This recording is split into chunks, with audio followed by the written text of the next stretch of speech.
That game wasn't won by the man who made that touchdown. It was won by a team, and every man on the team had a share in winning it. We're playing another kind of a game now, only this one isn't for fun. It's for keeps.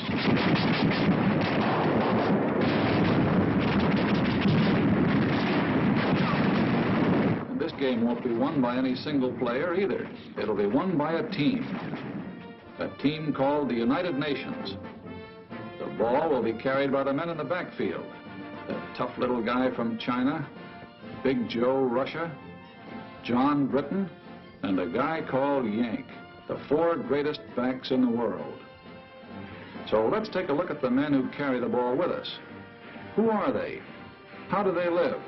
What makes them tick? Let's start with the one that's toughest to understand, the one we know just enough about to confuse us, John Britton. Here's where he lives. A little island no larger than the state of Idaho. 500,000 people live in Idaho, in Britain. The Nazis and the Japs scream about Lebensraum, living space. But there are more people on a square mile of Britain than a square mile of Germany or Italy or Japan. More congestion than practically any place on earth except the New York subway or a sardine can. And that's a clue that explains a lot about John Britton. We build front porches on our houses because we didn't want to miss the chance to see our neighbors. But John Britton hides himself in a little box and plants a hedge around that to make sure he doesn't. Living that close to neighbors, privacy is part of the pursuit of happiness. And in the sardine can called Britain, they learn to get on with their neighbors. They have to. He's too damn close. That's why they have so little crime in Britain. Believe it or not, even in wartime, the British cop does not carry a gun, nor does the professional crook. And in 1926, when the world heard of this stoppage of work in Britain, that industry, transportation, the whole life of the country had been paralyzed by a general strike, it was still more surprised next day to learn that the strikers were playing football with the cops. You can only understand that if you live in a sardine can. The second clue to this guy on our team. No part of Britain is more than 100 miles from the sea. Every day for hundreds of years, years of peace and years of war, John Britton has seen ships sail from his island to the 7 seas. That means that whenever John Britton wants to bust out of his sardine can, it's the sea that gets him. He's been busting out for hundreds of years, and that led to Australia, South Africa, New Zealand, Canada, and for that matter, the United States of America. How did John Britton get on our team? Remember 1938? The Yankees won the pennant. Wrong way, Corrigan. The last trains ran on the 6th Avenue L. Well, John Britton got excited about the same sort of things. The bet he had on the Derby, or, as he would say, the Derby. His job, his kids, getting his exercise on his day off. Preston North End taking the football cup.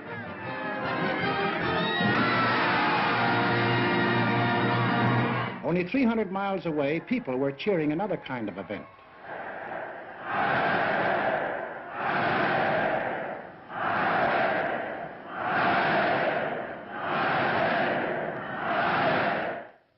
And in London and every other British city and town, they read about what was going on in Europe, and they got sore about it. But they were also pretty well determined to keep it none of their business. Then, this looked bad. The Czechs had a mutual assistance pact with France, and France had one with Britain. This might mean war, even though everyone was anxious to avoid it. They'd been through one war, perhaps been wounded. Hundreds of thousands of their brothers and friends had been killed.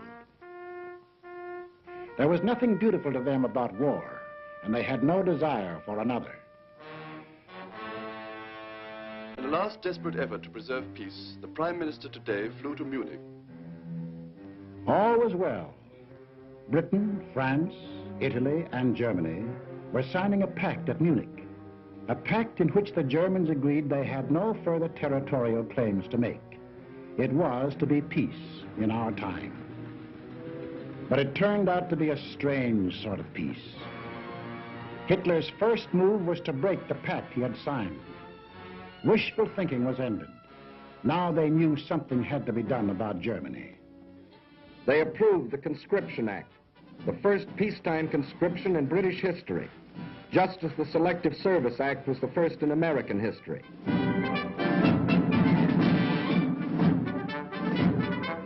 The British had put their cards on the table. They had, in effect, said to Hitler, "That's enough. If you go into Poland, we'll fight." Hitler smiled. Like other would-be conquerors of Britain, Philip of Spain, Napoleon, Kaiser Wilhelm, he thought he understood the British. He didn't. The sleeping lion began to wake up. He was a pretty drowsy lion for the first 6 months of the war. He snapped and growled.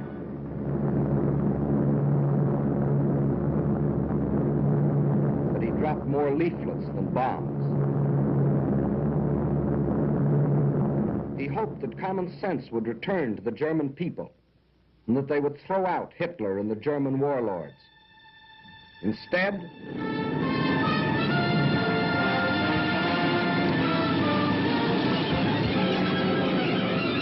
at dawn this morning, the German armies, without warning, invaded the neutral countries of Luxembourg, Holland, and Belgium. The King of the Belgians today surrendered his armies of more than 500,000 men. Marshal Pétain, as French chief of state, has asked for an armistice. The issue in France is ended. Britain was alone. Czechoslovakia occupied, Poland defeated, Denmark gone, Norway gone, Holland, Belgium, France gone. Only Britain now. Britain was alone. Hitler considered the war over. Everybody considered the war over except the British. At the 11th hour, the lion was finally aroused. We shall defend our island, whatever the cost may be. We shall fight on beaches, landing grounds, in fields, in streets, and on the hills. We shall never surrender.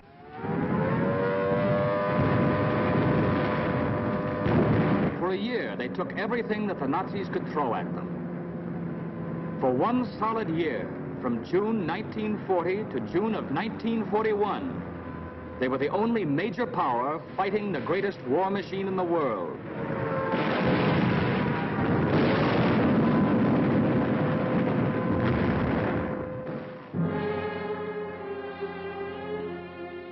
They took body blow after body blow. Solid punches before they even had their guard up. All they did was take it on the chin and hang on to the ropes. They never went down.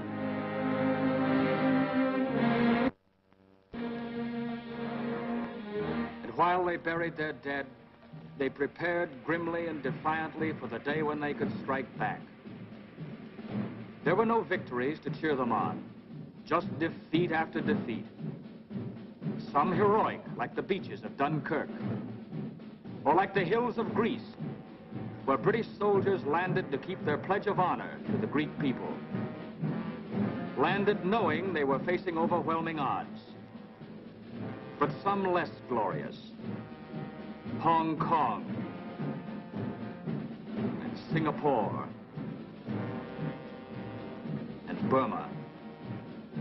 But through all these long months, the British people were thinking and planning and working only for the day when they themselves could take the offensive. And that day came.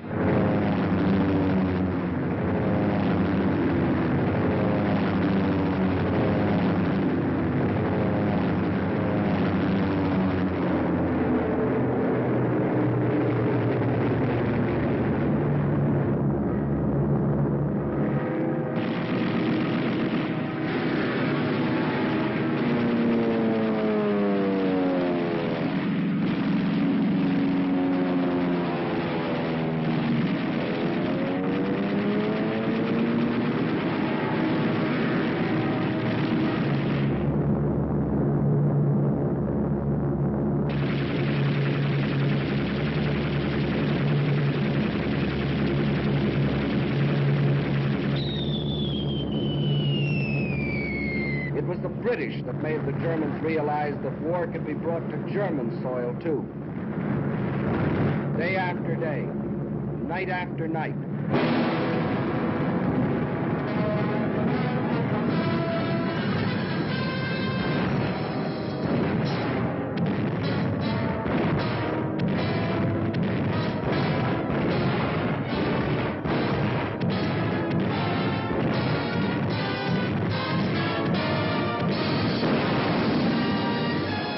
The offensive continues in greater and greater strength.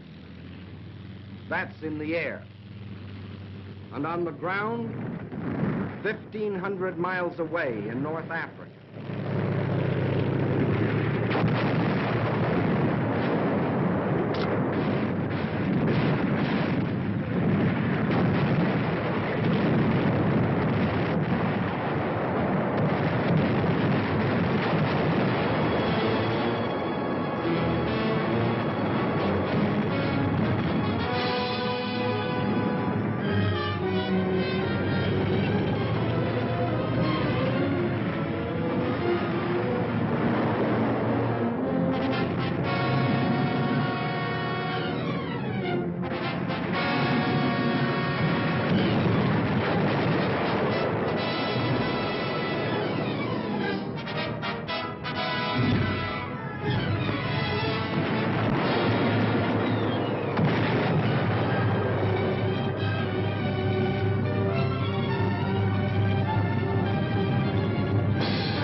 $1,700 miles in 122 days.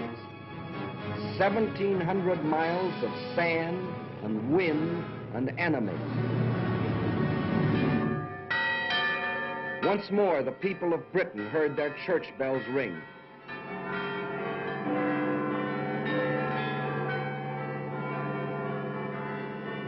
More than 3 years earlier, they had been warned that this would be the signal of invasion. But long since the nightmare of the threat of invasion had passed. Now the bells rang out a song of thanksgiving, a song of victory.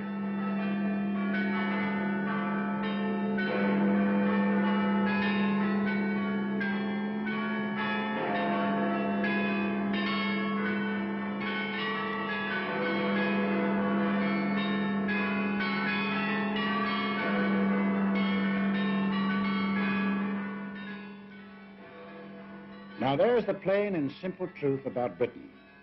But the fellow that calls the signals on the Axis team knows his only chance of winning is to split our team up. So his team plays a game at which they've had a lot of practice. A game which has conquered half a dozen countries for them. A game called Divide and Conquer. Men like these tell the British we aren't taking the war seriously. They tell the Russians we are letting them down. They tell the British the Russians will sell them out. And they tell us... It is manifestly ridiculous for the warmonger Roosevelt to tell the American people that they have anything in common with the British. On the contrary, they are different in every respect.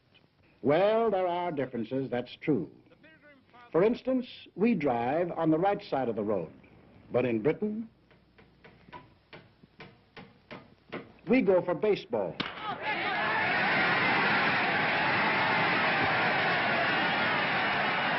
They have a little number called cricket.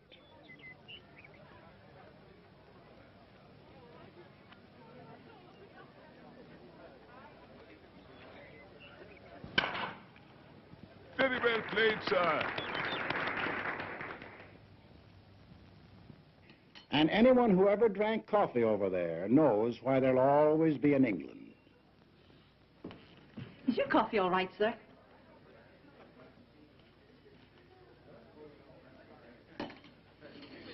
us a glass of half and half. Have you heard about it, boys? Give us another glass of half and half. Blimey, you'd have thought it happened to poor old Bill. And another bloke here. So I went in to sup my dinner, but it's that and buckets and I was getting squarch.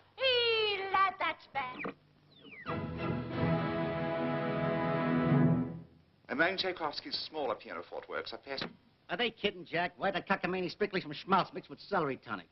Why do they all mush so much with corn pone in their mouth? You all can't understand a word they say. Yes, there are differences. But there are a few things that Britain and America do have in common. And these are the important things of life. A little thing called a free representative government. We call it Congress. They call it Parliament. A little thing called freedom of speech. In the next war, you've not got to go to it. They'll bring the war to you. And the thing is, if you take a tip from me, go and live at the Dorchester, because the trenches are just outside. This meeting is called under the auspices of the American Workers' Party, an organization dedicated to the organizing of the working class of America. Freedom of the press. Freedom of religion. They may not be important to Hitler, but all these things are the common heritage of John Q. Public and John Britton. 700 years ago, their ancestors fought for the Magna Carta. No one will we deny or delay right or justice. 300 years ago, the Petition of Right. No man shall be compelled to yield any tax without act of Parliament. These principles came to our own country with the earliest settlers, and from them developed. Congress shall make no laws respecting an establishment of religion, or prohibiting the free exercise thereof, or abridging the freedom of speech, or of the press, or the right of the people peaceably to assemble. We may make gags about each other's accents, but we speak the same language of freedom. Even during the American Revolution, when we were at each other's throats, the Earl of Chatham was free to say about us to the British Parliament, "You cannot but respect their cause and wish to make it your own." And that is why in the heart of London, alongside his great naval hero, Nelson, John Britton has put George Washington. And in Parliament Square, the most sacred spot in the British Commonwealth of Nations, Abraham Lincoln. Of course, Hitler doesn't like this kind of talk. His job is to sell the British that we are a nation of money grubbers and gangsters. While in the next studio, he is selling us the idea that the British are gutless and dopes. That John Q. Public and John Britton are entirely different. All right, Hitler, where are these miners? Wales or West Virginia? These farmers, Denver or Wisconsin? These stickers, Sheffield or Pittsburgh? These children, American or British, they live in lands which share the same hopes, the same ideals, and unlike the poor children of Germany, in lands where the truth is free.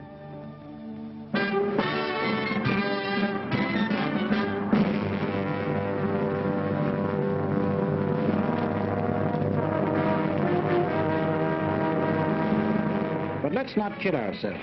Britain is not the United States, and the United States is not Britain. For instance, we don't go in for this kind of thing. They do. But there's no mystery about that. Remember our grandmother's house? It was old-fashioned, out of date, patched and altered to suit each new generation, and filled with family relics even grandmother couldn't explain. Well, John Britton has been living in his house for a long time. And that's why to us, who live in a modern house that we built ourselves to suit ourselves, John Britton seems slow-moving and cluttered up with ancient traditions. Kings, for instance. The present king rode to his coronation in the same coach, to the same church, or the same ceremony as his ancestors did. But the job he took on is very different from theirs. There have been some changes made. For the British king can no longer make laws, or impose taxes, or interfere with government. He and his family work as hard as any other citizen, doing the job that the people expect of them. Today, the king is the servant of the people and not its ruler. When an American is arrested and brought to trial, the bailiff calls his case The People versus John Doe.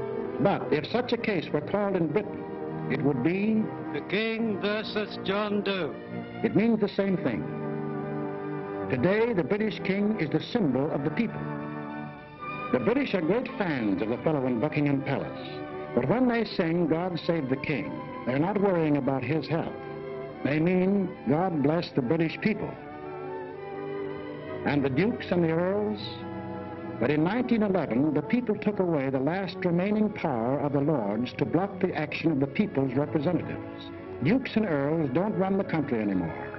Today, there are only two people who do that. John Britton and his wife.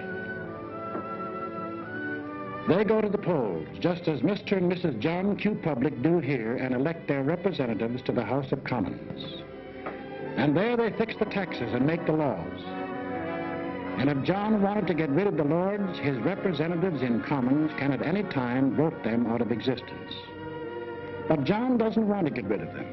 So he confuses us by keeping dukes and lords in a country where unions have long been accepted as an essential part of the democratic system, where the Labor Party, controlled by the unions, is one of the two great political parties, where longshoremen and railroad engineers have been ministers of the Crown, and where for 30 years he has had a system of Social Security even more extensive than our own. So when you read about Lord Louis Mountbatten or Lord Beaverbrook, former head of aircraft production, don't think they got their jobs because of their titles. They got them because they were the best men for the jobs. Just as Ernest Bevin, formerly a labor leader and now a member of the War Cabinet, Herbert Morrison, who started life as an errand boy and is now Minister of Home Security, got their important jobs because they were the best men for them. With the things on the surface, the unimportant things, their John Britton and our John Q. Public differ. But the important part of their lives, they run the same way, the democratic way, the free way. But this gentleman never bothered about the truth. And when John Britton started carrying the war to Germany, he tried a new line. The warmonger Churchill only wages this war against the German people to save the British Empire. All right, let's take a look at that one. Here's the British Empire. And here's where the Germans were headed when Britain declared war. Does that look like trying to save the empire? Tackling Germany when it was headed into Poland and toward Russia? The one direction in which there were no British possessions? After Poland fell, Hitler hinted at peace with the British. This was the perfect chance to save the empire. But it wasn't saving the empire that the British were thinking about. The position of His Majesty's government in respect of any peace offer by Hitler.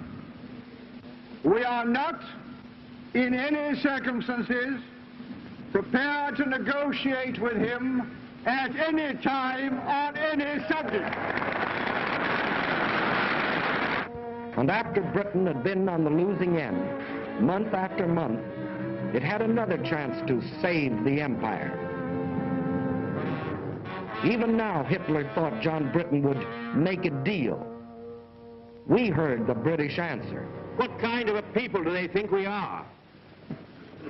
Is it possible they do not realize that we shall never cease to persevere against them until they have been taught a lesson which they and the world will never forget?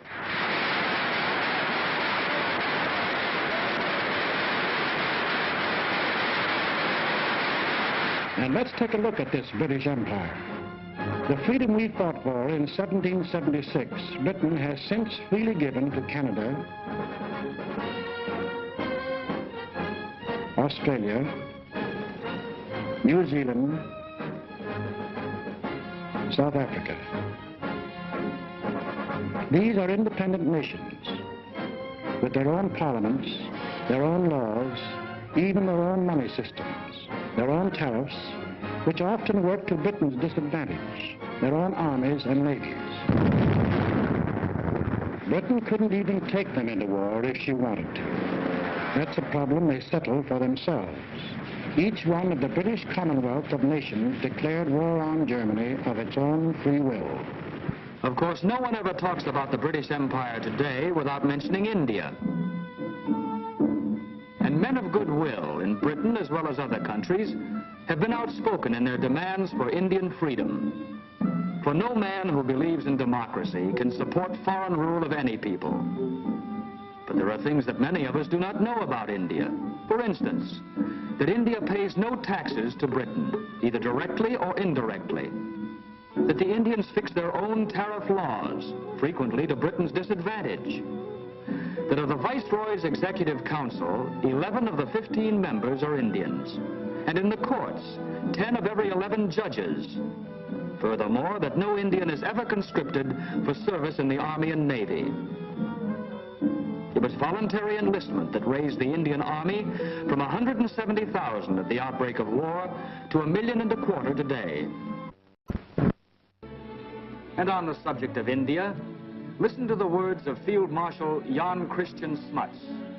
He fought against the British 40 years ago, was defeated in his fight, and still became the leader of one of the British Commonwealths of Nations, Prime Minister of South Africa.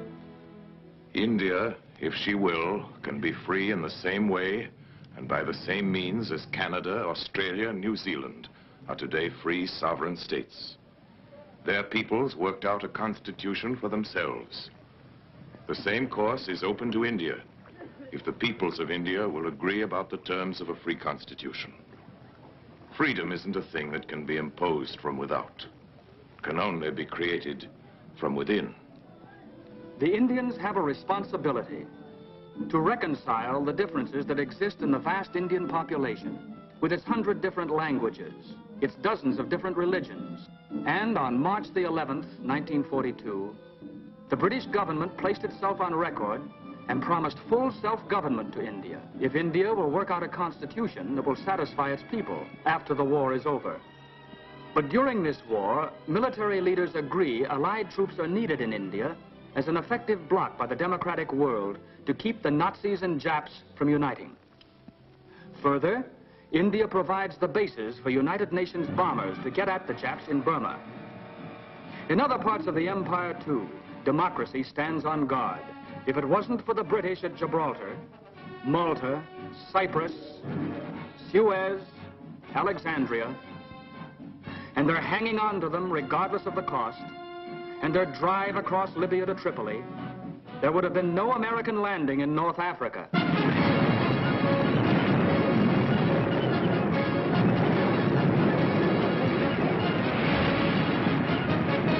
There's another tune the Nazis play about the British Empire.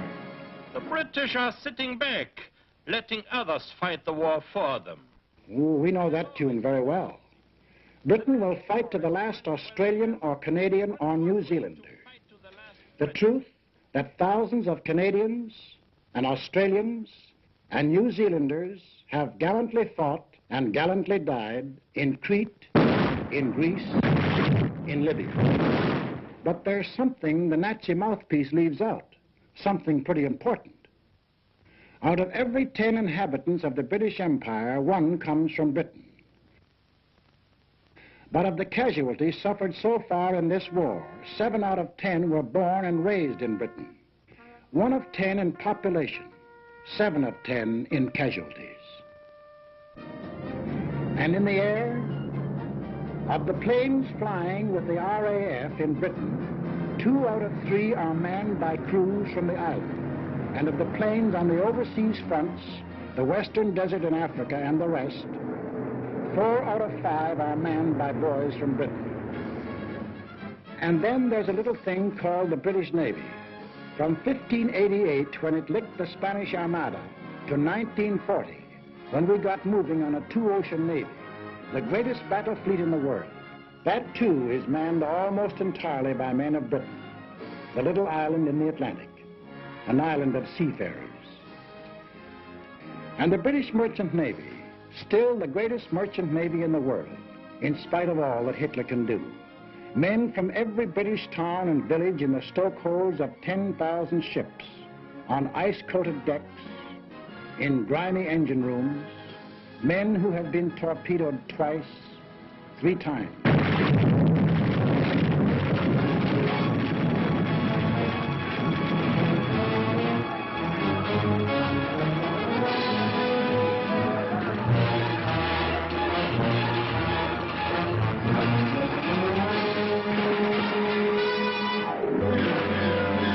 There's one English sailor who's been torpedoed 6 times and still signed on again.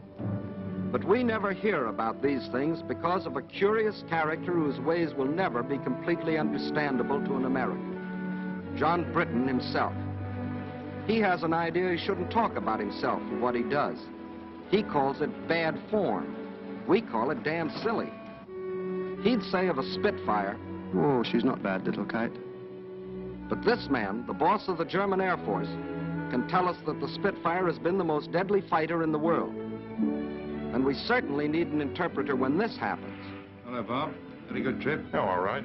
All right, except that he spent 2 days in the icy waters of the North Atlantic after being torpedoed on the way to Murmansk.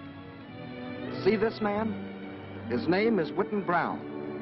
And this man, believe it or not, is the first man who flew the Atlantic non-stop. In 1919, 8 years before anyone else, he and John Alcock flew non-stop from Newfoundland to Ireland. But as usual, the British let it go at that, and Whitten Brown went back into obscurity. There's nothing wrong with John Britton that a correspondence course in showmanship wouldn't cure. For a moment, imagine that you're not American, but British. You'd still be in uniform. For in Britain, every man between the age of 18 and 41, unless he cannot be replaced at a vital workbench, is already in uniform. Your old man, too. He's had to quit gassing about the last war, for they're now starting to draft men up to 51. Dependents or no dependents.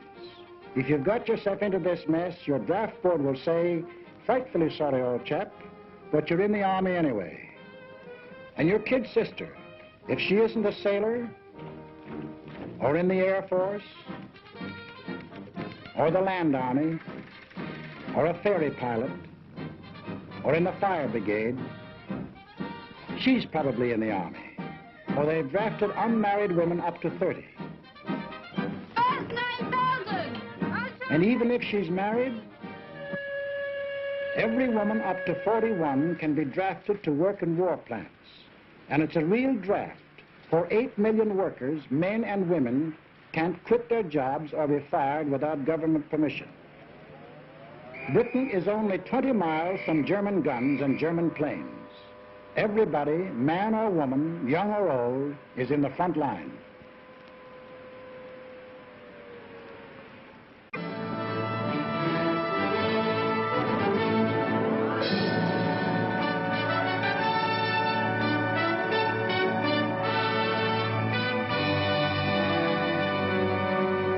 Maybe this isn't your idea of Britain. The ads were different, and you wondered whether they still made bows and arrows at the village forge. The ads kept quiet about industry, just as this one leaves out the aircraft plants and the oil fields. Well, they have the rich green fields you've read about, the quiet country lanes, but they also have the steel mills of Sheffield, the Pittsburgh of Britain. They have the picturesque little villages, the gently flowing streams, the lovely old castles.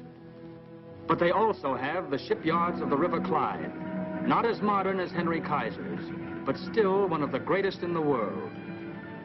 They have the old cathedrals, deathless reminders of a rich tradition. But they also have the great industrial cities of Birmingham, Glasgow, Manchester, Leeds. They seldom, if ever, saw an American tourist, but they made Britain, even in peacetime, one of the greatest industrial powers in the world. And in wartime, even as late as July 1942, this little island, no larger than the state of Idaho, was making more war goods than we were. Maybe you thought John Britton sat there and waited for us to send him planes and guns and tanks. Well, he's deeply grateful for what our Lend-Lease did for him. It saved his skin when he was in a tough spot. But today, Lend-Lease works in more ways than one. For today, John Britton himself furnishes planes and guns and tanks through the same Lend-Lease. To us, to Russia, and his other allies all over the world. In Britain alone, our forces have received, free from the British, 1.5 million tons of food, clothing, and munitions, and 2.5 million tons of other materials. There's another thing you ought to know about Britain. If your unit gets sent there, you probably won't be invited out for supper or for a drink. That's not because the British don't want to entertain you. They haven't anything to entertain you with. Britain is mobilized for war, total war, and that means an end to civilian supplies. If you were a Britisher, you wouldn't expect your girl to use lipstick. There isn't any, except what we bring over as bait. She wouldn't be smartly dressed, for clothes are rationed, severely rationed. It's very unlikely she wears stockings, for if she bought a pair of stockings a month, that would be all the clothes of any kind she could buy. That's some rationing. We think our gas rationing is tough, but John Britton gets no gas at all. He goes to a pub to buy a bottle of whiskey. The pub keeper laughs in his face. Grain is needed for industrial alcohol. Industrial alcohol is needed for munitions. And nearly all the reserve stock of British whiskey is kept for sale to America to pay for the goods Britain buys here. For don't forget, besides Lend-Lease, Britain buys and pays for vast quantities of goods. And it was the cash purchases that Britain made before we entered the war that gave our munitions industry its start and enabled us to build it up in record time. He goes to buy a pack of cigarettes. There probably aren't any. But if there are... 2 shillings, please. That's 40 cents for a pack of cigarettes. 12 cents represent the cost of the cigarettes. The other 28, the tax paid to the government. For Britain is going all out in taxation. Nobody is making any money out of this war. Industry is paying. Excess profits tax is 100%. Labor is paying. The man who earns $33 a week pays 29% income tax. And the rich man, if there are any of them left, pays an income tax of no less than 97.5%. And then there's the little matter of food. There are not many fat men in England nowadays, but John Britton isn't kicking. He knows 1 egg a week is helping him to win the war. The British rations are the rations of a free people. They could get food as they did in peacetime from Canada, Australia, but that would take ships, and the British prefer to use the ships for supplies to Russia, planes from America, troops to the Mediterranean. To win the war, every Britisher is on short rations and has been on short rations for 2 years. Everybody except the children. They get 4 times the eggs that grown-ups do. They get all the oranges that arrive in Britain, and practically all of the extra milk. For John Britton is thinking of after the war, of the new world that his children and ours will inherit. A world where there will not only be freedom of speech and freedom of worship, but also freedom from want and freedom from fear. It is not given to us to peer into the mysteries of the future. Still I avow my hope and faith, sure and inviolate, that in the days to come, the British and American peoples will, for their own safety and for the good of all, walk together in majesty, in justice, and in peace. This is what the British are fighting for. They are an old people, a stubborn people, and sometimes they have moved slowly. But in 3 years of blood and sweat and tears, John Britton has found his soul.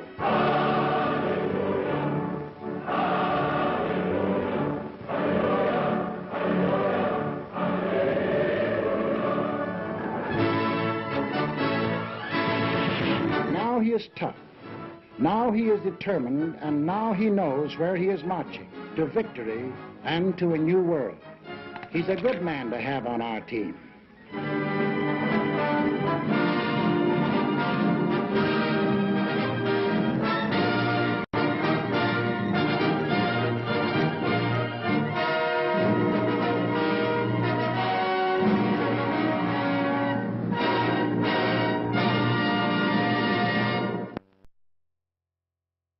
Let's take a look at the men who carry the ball with us. Who are they? How do they live? What makes them tick? Let's start with the one that's toughest to understand, the one we know just enough about to confuse us, John Britton. Here's where he lives. A little island no larger than the state of Idaho. 500,000 people live in Idaho. In Britain, the Nazis and the Japs scream about Lebensraum, living space. But there are more people on a square mile of Britain than a square mile of Germany or Italy or Japan. More congestion than practically any place on earth except the New York subway or a sardine can. And that's a clue that explains a lot about John Britton.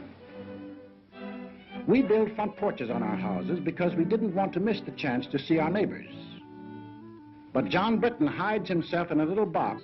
Years of peace and years of war. John Britton has seen ships sail from his island to the 7 seas. That means that whenever John Britton wants to bust out of his sardine can, it's the sea that gets him. He's been busting out for hundreds of years, and that led to Australia, South Africa, New Zealand, Canada, and for that matter, the United States of America. How did John Britton get on our team? Remember 1938? The Yankees won the pennant. Wrong way, Corrigan. The last trains ran on the 6th Avenue L. Well, John Britton got excited about the same sort of things. The bet he had on the Derby, or, as he would say, the Derby. His job. His kids. Getting his exercise on his day off. Preston North.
That game wasn't won by the man who made that touchdown.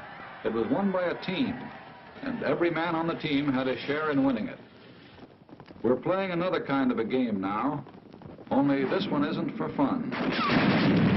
It's for keeps.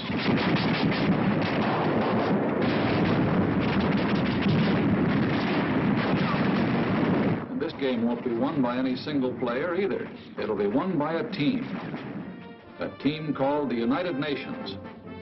The ball will be carried by the men in the backfield. The tough little guy from China, Big Joe Russia, John Britton, and a guy called Yank, the 4 greatest backs in the world. So, and plants a hedge around that to make sure he doesn't. Living that close to neighbors, privacy is part of the pursuit of happiness. And in the sardine can called Britain, they learn to get on with their neighbors. They have to. He's too damn close. That's why they have so little crime in Britain. Believe it or not, even in wartime, the British cop does not carry a gun, nor does the professional crook.